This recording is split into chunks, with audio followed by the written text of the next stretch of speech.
What is up? You know who it is. It's your allies behind enemy lines, Ryan and Joey, on this beautiful Victory Monday, November 30th, 2020. We are celebrating loud and proud, playing that victory trombone. We came into Dallas, we whooped that ass, we stuffed them like turkeys, and we got out of there with the victory. And for the time being, share of first place in the division. Before we get into it, like, rate, subscribe, review. Make sure you're following us on all our Facebook and Twitter at AlliesBL. Make sure you're on Apple iTunes. Like I said, like, rate, subscribe, review. Leave a nice little comment here on YouTube. Make sure you got that subscription button clicked. Ring that notification bell so you're notified as soon as we're celebrating another Victory Monday, so you're along celebrating with us. Joey, it's been a long time since we were on here. We were on here last Monday. Not exactly the highest of times now. I don't know if we could be any higher. Good to see you. I know you're excited. Let's get into it, Ben. How was your Thanksgiving? It was, I mean, you can't, that's the best. Just like I said to my boss this morning, as he said, how was your Thanksgiving? I said, I'll tell you exactly what I told him. Best Thanksgiving since RG3's rookie season. He looked at me and just started cracking up. But yes, it was a great Thanksgiving all the way around. You know, got to be around people I cared about. Saw all the great people in my life, you know, and got to watch my favorite team go out there and kick some Cowboy ass. I mean, like, it was great. You know, before we get all the way to this, to say it was great. I know that's right. It absolutely was great. Getting right into the game, I mean, we jump out early and you know, get a nice little touchdown. You know, it's not the first drive of the game. We never score the first drive of the game, but we get in there. You know, nice little some razzle dazzle. We get the Logan Thomas pass. We get the or excuse me, no, I'm jumping ahead. That was the first Antonio Gibson rushing touchdown. Gibson rushing touchdown, which we can get plenty into him. But the Cowboys jump out to a 3-0 lead. Nothing to worry about. Now they did hit Amari Cooper a couple times down the sidelines deep early, and I texted you. I was like, bud, this is not looking good. I said, you know, our front seven looked good. Secondary was getting torched or getting carved like turkeys, and I didn't have a good feeling about this. But like I said, 7-3, we make it out of the first quarter, you know, with a lead. Things are looking good. And then I think the first turning point, I think there's about 2 or 3 big-time plays that happened that kind of swung.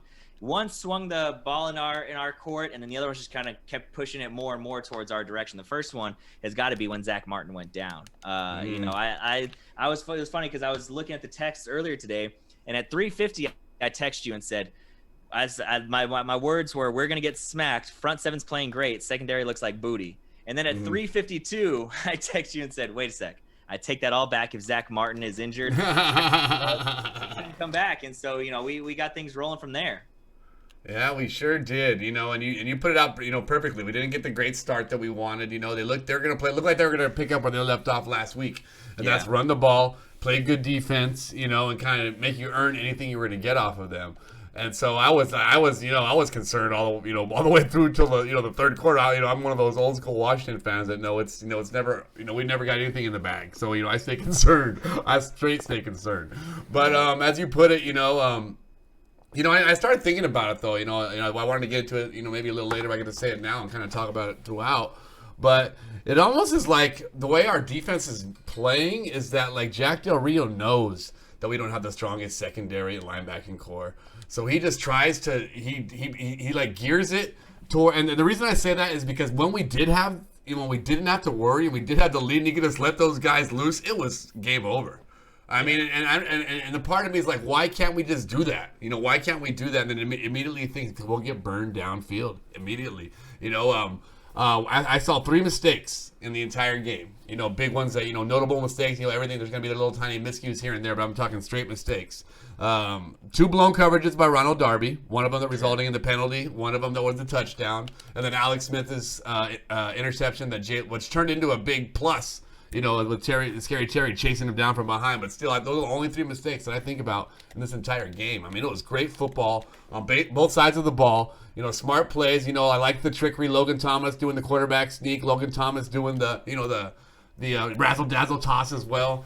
we definitely showed that we have a lot more dimensions in our offense that are starting to come out that, as Alex Smith gets more comfortable in this offense, we're probably going to be able to, utilize. And, Steven Sims played well. Everybody played well, Even, I think it was Apke at the end of the game got that big lick, and I'm like, even Apke's out here, doing something good. I'm super impressed with the tackling of Cameron Curl.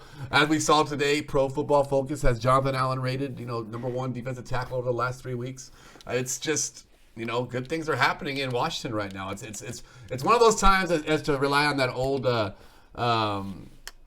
proverbial casserole I've been talking about. But one of those times where we got a good, nice bite of what that casserole could really taste like.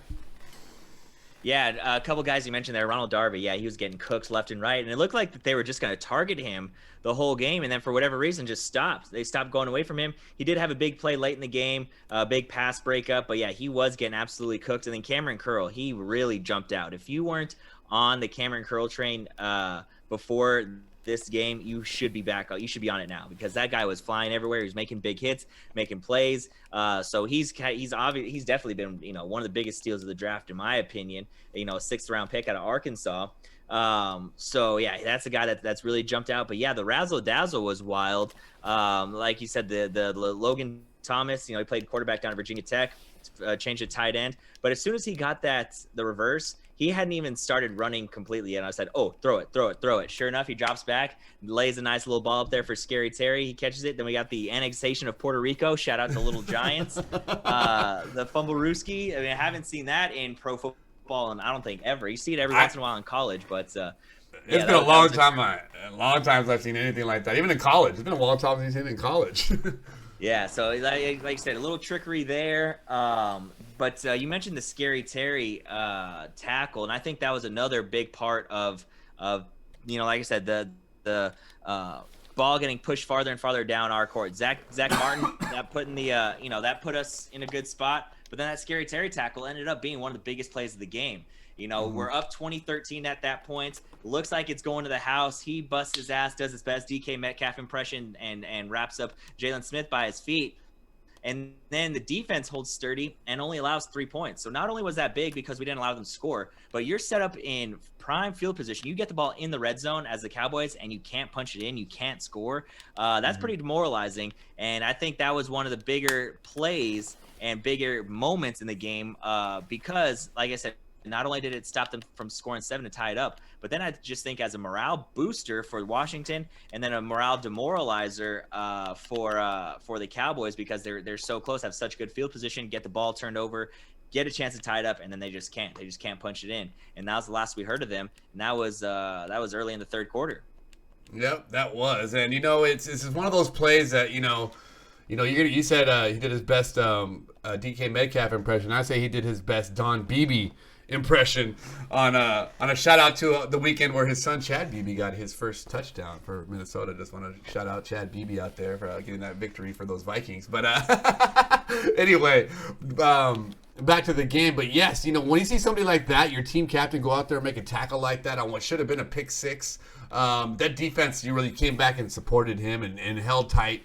And then I think on the next drive is when they got they went for it on 4th and did the fake punt from there. I think that was what really sealed their fate. But shout out to the special teams for being aware on that as well. To talk about the way that the offense and Alex Smith has grown with that team, and the confidence I think he brings to that whole offense and that offensive line, it's leaps and bounds from where they were. I can't sit back or reflect far enough back to think about how much that was our biggest concern at one point in the year. And it's almost returned into our biggest strength, is being able to control the clock, being able to run the ball. So as we move forward, I think that, the biggest highlight's got to go to whoever's, not to mention the players on that offensive line, but whoever's coaching that offensive line. Is it Bill Callahan still we got out there? Is it? No, it's not Bill Callahan. It's not Callahan no more, but whoever that is, I've not got to know him yet, but that person deserves, a huge pat on the back for what he's done, with the injuries and whatnot, and then with the beginning of the season, the multiple quarterbacks, it's just been a great showing by that offensive line. And it was a great day to be a Washington fan. I'll tell you what. Absolutely, it was. Yeah, and then you hit my third point on what was one of the biggest plays of the game was definitely that fake punt. Now, there's some people around Dallas, that think that Cedric Wilson was actually supposed to throw the ball, and he either just didn't look for it, got the wrong call, or just went rogue and was going to try and make the run for himself. But if you look on there's a camera angle that's wide, and you see one of the gunners, he's running downfield. He's wide open, and he's looking for the pass. So it looked like Cedric Wilson maybe was supposed to throw it, or that was an option. He just didn't. But yeah, that sealed the fate there for sure, kind of put the bow on it. Now, what really put the bow on it, and he was wrapping this gift up left and right the entire game, and they put a pretty nice bow on it. A guy that I think is going to be a bona fide star in this league, a guy that's going to be a great running back for this team and in the NFL, for the foreseeable future. That's Antonio Gibson. Oh, I mean, he looked great. I mean, he is, not only does he have the talent, and like I say, we mentioned this week in and week out, he's still learning the position of running back, the intricacies, but he's got some swag, he's got some drip, he's got a little something to it. Puts a little sauce on it. He has a grill out there. He's make sure you see his teeth after he scores a touchdown, and like I said, this game not only put Cameron Curl, I think, on the map for a lot of people, but I think it better have done it for Antonio Gibson, because this is about his and Montez Sweat.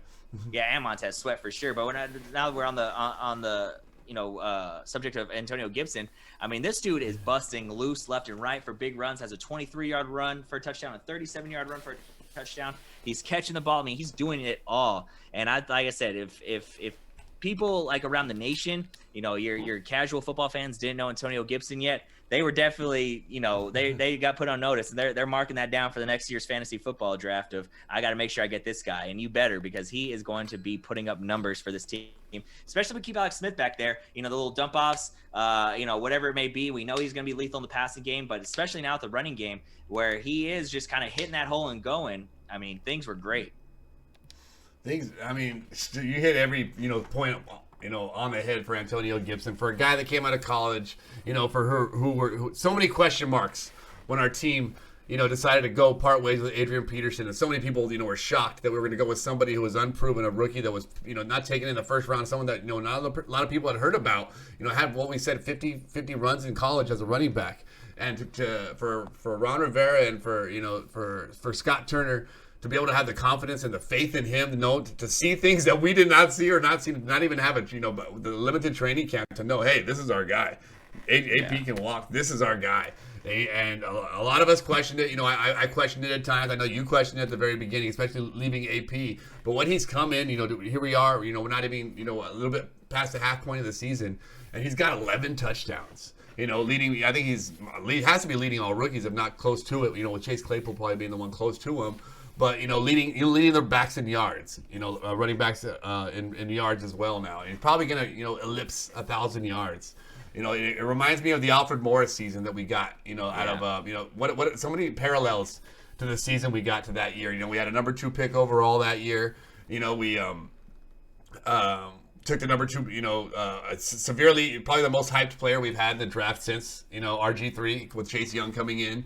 We had a relative unknown running back come in, Alfred Morris. I think we got him in the 6th round that year, coming in to start day 1 for our team and get 1,000 yards. We had the unprecedented 3-6 start to end up being in a division title that I'm hoping totally reflects that season, was we had that, 3-7 start. So a lot of things, to be excited about as far as the development of this young team. And you put it there, Alex Smith, something that I foresaw. I wanted it so bad because I believed he could do a lot with a lot of these young guys that we had on our team, because you need that leader. You need that veteran that's proven that he's not selfish, that he's selfless in the way that he develops and brings players up. We needed someone like that, and I saw that more than anything in Alex Smith to be able to have on the team. So to be able to hopefully, and one of the plays of the game that I'm sure we were probably going to hit was when he took that run on the sideline and went on Twitter with Dwayne Haskins running it, being the first one to pick him up off the ground, and I said it immediately. I saw it. I'm sure you saw it immediately. And, and that was my, that was my dream. That was my dream of this season, was to have Alex Smith start and to have Dwayne Haskins learn behind him, to have this young core of people, believe in themselves through a command, proven leader, and then be able to pass those reins off to someone who's watched him and well. I think we got our running back in place. I know we got our wide receiver in place. I think we have our quarterback for the rest of this season, hopefully a little bit of next. Our defense is looking good. It's just time for us to play ball. It's time for us to limit these mistakes, continue to build off this, these last couple victories, and just go out there and do what we can do on both sides of the ball. Yeah, no, absolutely. I'm all in on Alex Smith after this performance. I'm thoroughly on the bandwagon. But yeah, Dwayne Haskins. I mean, he, like I said, he got blown up on Twitter of him going in and picking up Alex Smith after he gets tackled down, which, like I said, I saw immediately. Even before that, I want to say one of our first 2 touchdowns, or maybe it was after a big play. I can't remember. Dwayne Haskins was out there jumping up on the field, fist pumping, things like that. So I was like, all right, this guy's engaged. Now, if, who knows, like I said, we don't know what the future holds for him, how this coaching staff feels about him. But we've talked about second chances here before. And, we got to remember, this kid's what, 22, 23, 24?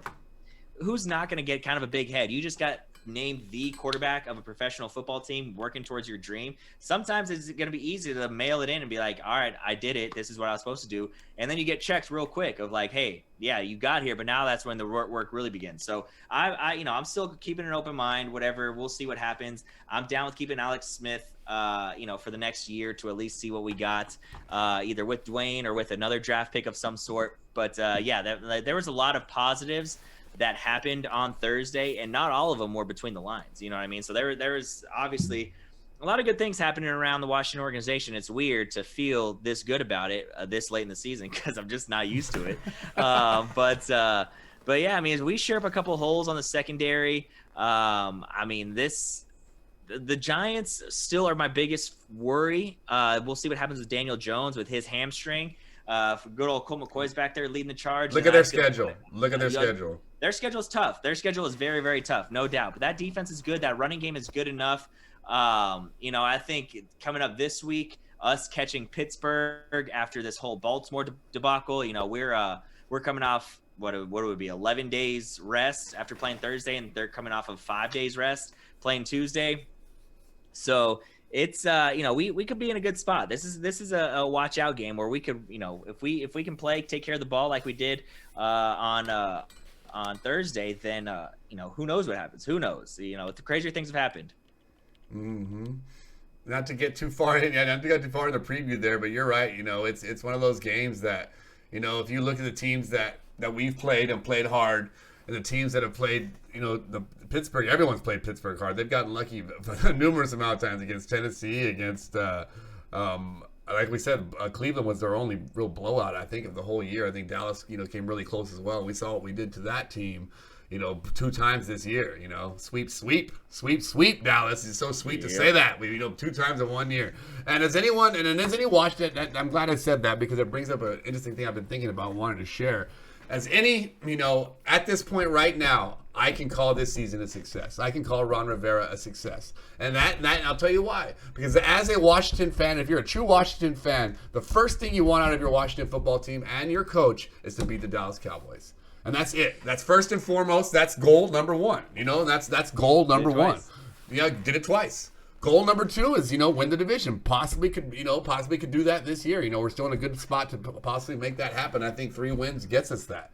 And I think that, looking forward, I think 3 wins. I think we have a good possibility against San Francisco, Carolina, and Philadelphia in those 3 games. And I saw a good quote on tweet today from somebody. I don't know if he was a Washington fan, I don't know if he's a Dallas fan, I don't know if he's a Cowboys fan or an Eagles fan. And it was perfect. And it's exactly what's going to happen. It said, the team that's going to win the NFC East is the one that wins the game they're not supposed to. Yeah, that's it. That's what it boils down to. Because if you look at all the schedules, pretty much all of them could lose all the games. Everyone's playing tough teams. I think we're seeing a lot out of Cleveland now, and Seattle's going to do some beat up. Arizona's going to do some beat up. I think that we might have one of the easier schedules of the 4 teams.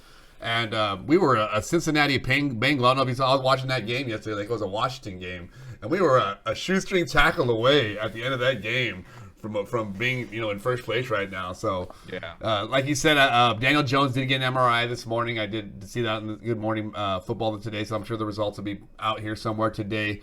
Even if he does miss this next coming week, I think who do they play? They play the Seattle. I think they play Seattle this week, or they play somebody. One of those. They have a tough game. Yeah. Yeah, but either way, we saw what Colt McCoy. I don't know. You didn't watch the game. Colt McCoy does nothing in that offense compared to what Daniel Jones does. They were a very stagnant team. He can't move. He's not the Colt McCoy that we watched at UT. So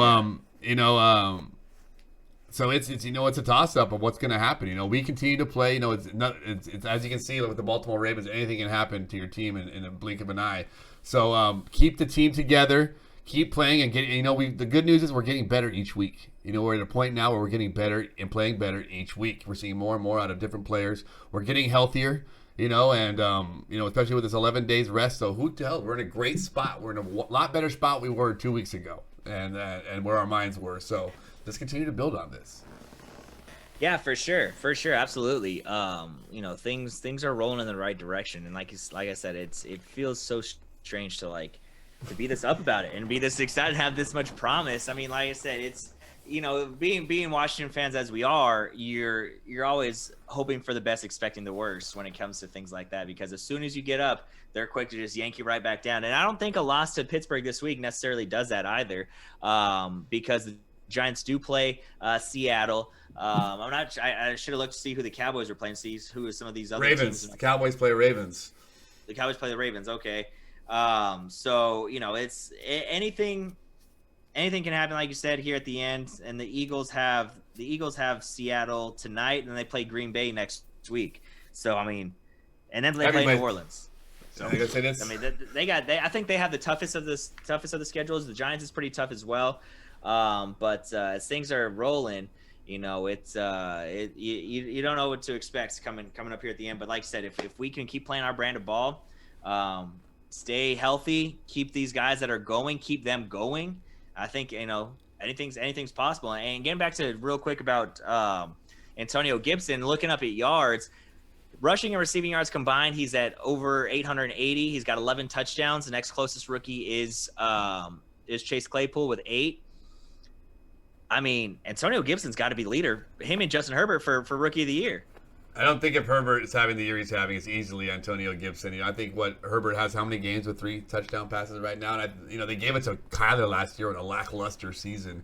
Yeah. I thought it was Josh Jacobs all year. Should have been Rookie of the Year for offensive last year with his rushing performance. And I think that Justin Herbert is going to eclipse Kyler Murray's performance of last year.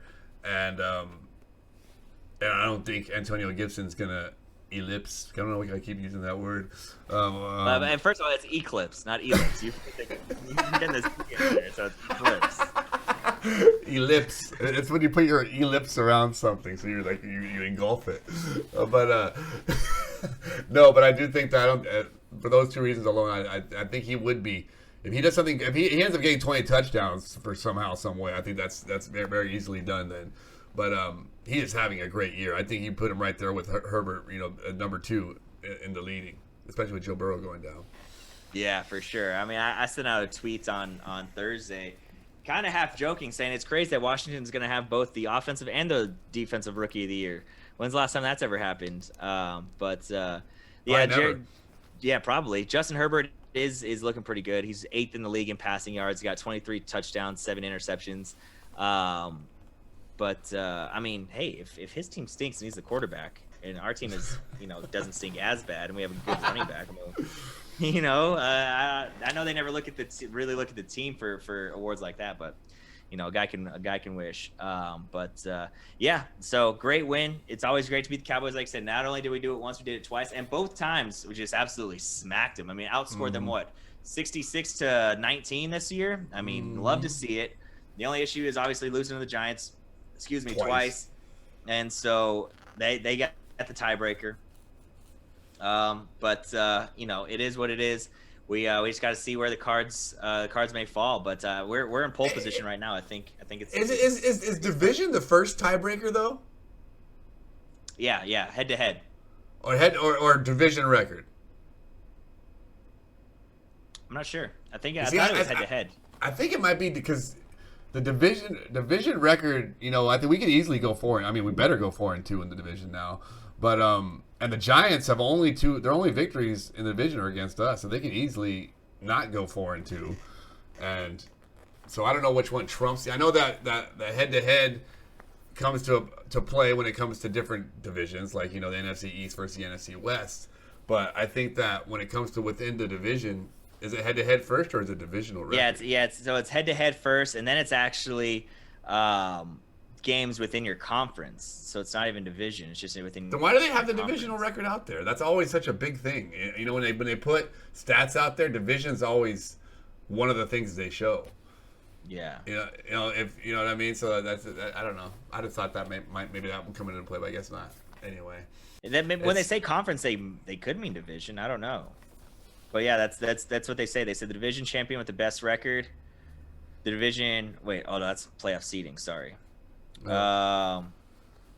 Okay, here it goes. Here it is. So head-to-head is the first one. Best won-loss tied percentage games played within the division. There you go. Oh, yeah. And then it's best percentage in common games. Yeah. Okay. So that is the head-to-head is the first. Okay. Head-to-head is first. I thought so, but I just thought about it. I was like, well, their divisional record's gonna suck, but only against us. So anyway, we just gotta do what we gotta do. We gotta end up having a better record than them. I think their magic number is 3 wins. I think if we can get 3 out of these next 5 games, we win the division at 7-9, which is not as terrible as I thought the division winners record might be. But we've had 7-9 winners before, so that's something to look forward to. But let's just take it one game at a time and kind of enjoy the growth of our team. Yeah, before this week, I mean, I could have made the argument that 3 of these 4 teams were all in the up and up.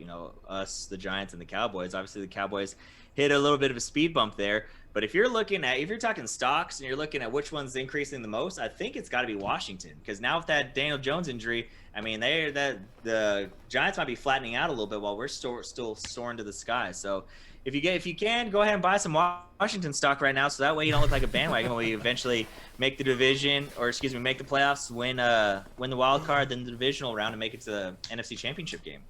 Exactly. We're figuring out how to beat the Saints, because I don't know what you're gonna do. That team can win with anybody playing quarterback. Taysom Hill. I mean, don't get me wrong. He's a good football player. That guy cannot throw. That guy it's tough. It's funny that there's. I saw a tweet yesterday. With the weird quarterback situation going on. In Denver. Taysom Hill should be like when you were a kid. Taysom Hill should just be all-time quarterback for both. But that was an interesting game to watch. I mean, that had to be the least passing yards in NFL history. I think the Broncos had 1 completion for 12 yards, and I think he got a long pass to Michael Thomas late in the game, but at halftime I think they had not even 50 yards total for the Saints either. So I think the total passing yards for that had to be close to 100 for the whole game.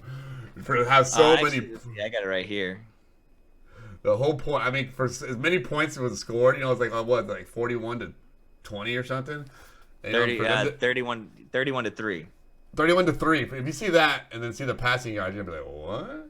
There's no passing yet. So 78 passing yards for Taysom Hill, 12 passing yards for Kendall Hinton. So yeah, what is that? 90 passing yards total for both teams. That's got to be in the NFL. I mean, probably back in like the 30s when they didn't, when they played like rugby style pretty much. Yeah, they're just running like weird wildcats back in the 20s. The wing T. Yeah. Yes. Yeah, triple option. The triple wing T, where they didn't have receivers of just all people running around. Then maybe they had similar passing stats, but that was crazy to watch. It's flashing back and forth between that. Then on the other channel, you got Patrick Mahomes throwing for 300 yards in the first half. And it's talk about a contrast of styles. It's just no kidding. I'll tell you what though, it's nothing better. Obviously winning on Thanksgiving is the best, but nothing better after you win on Thursday, because you can watch football on just Sunday. Relax, chill, yes. Kick your feet back up. I know. I had the same feeling. It was funny because like Friday, like I was like fired up. I was like, shoot, like Thursday night, I was like, bro, I want to get this podcast done like now. Like I was juiced up, ready to go. I was like, I gotta hold it in till Monday. I gotta make sure I remember everything. I was putting down some notes and things like that. But it's true. When you win Thursday, the rest is gravy after that. You don't care. You can root for your fantasy guys. You can do whatever. But I totally agree there. Yeah. But like that, just like you said, shifting gears. We have a game that coming up this next week. That if it's one of those things, like if we win, heck yeah, we're that team that took down the last unbeaten team. If we don't, it's like, hey, we're playing an unbeaten team. What the heck do you expect? We're a 4-7 team. So it's like one of those where you're like, if we win, it's play cool. Both sides. Exactly. But from there on out, I think again what the team we talked about. 49ers, I watched them. You know, if they don't turn the ball over 6 or 7 times like the Rams did yesterday, that was the craziest game ever to watch. Then I think we can beat them. I mean, Carolina, you know, they played, Minnesota played them tough. You know, Teddy Bridgewater's, you know, I'm sure they'll have Christian McCaffrey back by then if they don't decide just to shelf him for the year. I don't know how their playoff situation is looking right now. And then the Eagles, obviously, they're having their problems. And, you know, I did want to talk about that earlier, you know, just to forecast the division. Tonight, they did talk about Jalen Hurts getting some more meaningful snaps. So they might be pulling the plug on Carson Wentz on the season to kind of see what they got in him. So that might be a very winnable game by the end of the year. Or who knows, Jalen Hurts might come in and just destroy everything. Right. And then they make the friggin' playoffs. Exactly. So who knows? Crazier things have happened. No doubt. Yeah, you never know what to expect with this team, with this division, just in football in general. But, yeah, so that'll do it for us here. Like I said, another fabulous Victory Monday.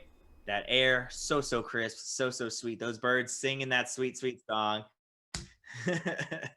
We're playing that victory trombone. Everything's right in the world right now for at least another 6 days. We'll see what happens going forward. Next week, we'll have our pregame show on Friday, as always. Again, make sure you're subscribed here on YouTube. You have that notification bell rung. So as soon as this episode drops, as soon as that episode drops on Friday, you're able to watch it ASAP.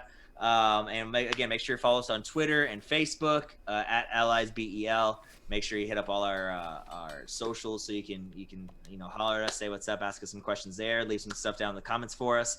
But Joey, until Friday, we got anything else before we head out? Again, let's just enjoy this. You know, watch this game tonight. Enjoy this for as long as we can. Be proud of the direction we're heading in, and just, you know, we're going to give Pittsburgh everything we have. I can't wait to really dig in and think about what we can do to beat that team. Absolutely. It's going to be great. Looking forward to it. We'll see what happens tomorrow with them playing Baltimore on a Tuesday.